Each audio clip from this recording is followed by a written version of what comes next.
আগামী 12 তারিখ ত্রয়োদশ সংসদ নির্বাচন।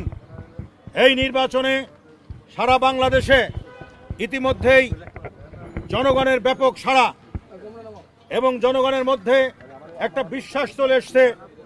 তারেক রহমান মানেই বাংলাদেশের শান্তি, যা পরিবার মানে বাংলাদেশের ভবিষ্যৎ উজ্জ্বল, যা পরিবার মানেই বাংলাদেশের সমস্ত গোত্রের মানুষদেরকে নিয়ে সুন্দরভাবে দেশ পরিচালনা করা। সেই আলোকে তারেক রহমান বারবার বলছেন, আসুন সবাই মিলে ঐক্যবদ্ধভাবে দেশটাকে গড়ি। উনি সবাইকে দেশ গড়ার ক্ষেত্রে বলেছেন, হিন্দু, মুসলিম, বৌদ্ধ, খ্রিস্টান সবাই আমরা দেশের সন্তান। এই দেশের মাটি মানুষকে ভালোবেসে দেশ থেকে বেগম খালেদা জিয়া কোনোদিন দেশের বাইরে যান নাই। তারেক রহমান দীর্ঘ 17 বছর পর দেশে ফিরে খালি পায়ে এক মুঠো মাটি বুকে ধারণ করে প্রমাণ করেছেন, এই দেশের মাটি এবং মানুষ ছাড়া তাদের পৃথিবীর কোনো শান্তি, কোনো ভালো জায়গা নাই। তাই দেশের মানুষের টানে তিনি ফিরে এসেছেন। অসুস্থ অবস্থায় দীর্ঘ 17 বাইরে ছিলেন।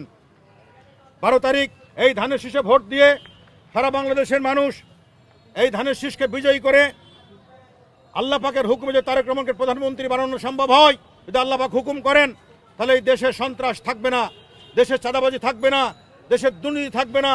সবাই সবার জায়গা থেকে সুন্দরভাবে কাজ করতে পারবেন। হিন্দু, মুসলিম, বৌদ্ধ, খ্রিস্টান সবাই মিলে আমরা ঐক্যবদ্ধভাবে কাজ করতে পারবো, দেশে সুন্দরভাবে বসবাস করতে পারবো।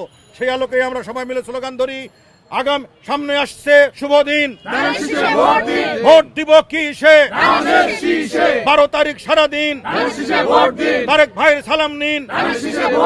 আমার তোমার মার্কা, মা বোনেদের মার্কা। ধন্যবাদ।